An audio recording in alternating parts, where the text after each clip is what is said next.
دین کا سلسلہ انشاءاللہ قیامت تک چلتا رہے گا۔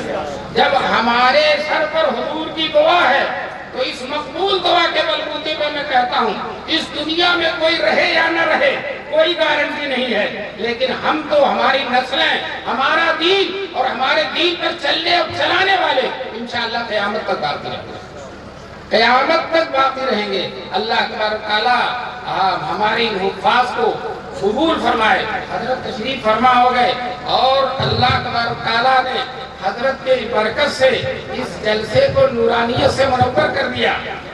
ایسے ہی حفاظ کرام تھے، پھر حضرت تشریف لائے۔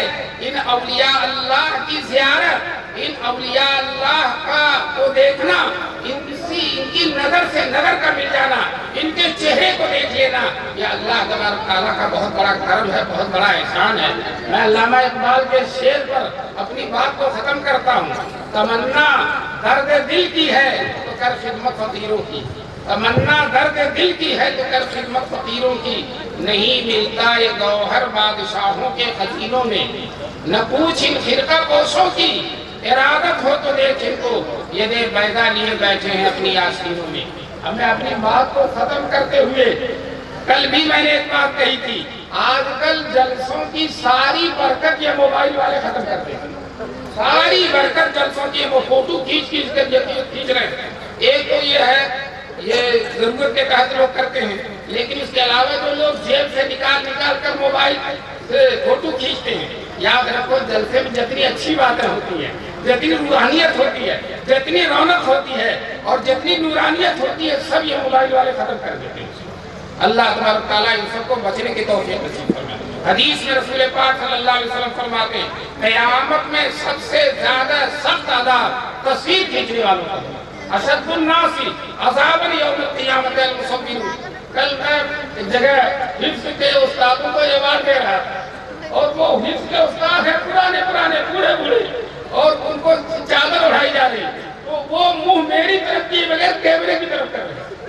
یہ علماء، یہ دیندار، یہ حفاظ، تو دوستو یہ بہت بڑا وبال ہے مسلمانوں پر، آئندہ یہ ہم کو بہت نقصان پہنچائے گا، اس لیے ہم کو اس سے بچنا چاہیے۔ اور اللہ تبارک تعالیٰ نے جو ہمیں حکم دیا ہے، اللہ کے رسول کا جو حکم ہے، یہ سب چیزوں سے بچو، تصویروں سے بچو۔ جو تصویر کھینچتا ہے میدان محشر میں اس سے کہا جائے کہ اس میں جان ڈالو، وہ نہیں جان ڈالے گا، اس کی جان پر جان پڑ جائے گا، جان پر لالے پڑ جائیں گے، مصیبت میں مبتلا ہو جائے گا۔ اس لیے ہم کو بچنا چاہیے، بے وجہ فوٹو وغیرہ سے ہم کو اپنی حفاظت کرنی چاہیے۔ وآخر دعوانا الحمدللہ۔ ایک علمی جلسے میں تشریف فرما ہے، ایک بڑی عبادت کر رہے ہیں، اسی کے ساتھ اس موقع پر ایک نکاح بھی ہونا ہے۔